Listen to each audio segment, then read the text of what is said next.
మధ్య బాలకులు ఏ విధంగా ప్రవర్తిస్తున్నారు అవతరించండి.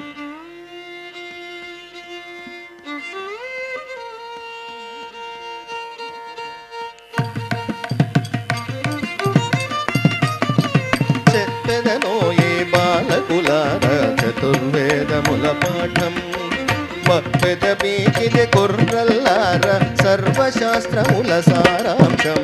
శాస్త్రవ కోటిని చండాడంగా శస్త్రాస్త్రముల ఉపయోగం, పరరాజ్యాలను ఆక్రమించగా ఎత్తుల జిత్తుల యంత్రాంగం.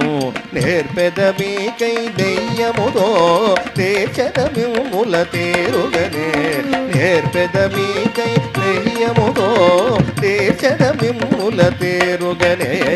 చెప్పెదనో ఏ బాలకులారా చతుర్వేదముల పాఠం, చెప్పెదనో ఏ బాలకులారా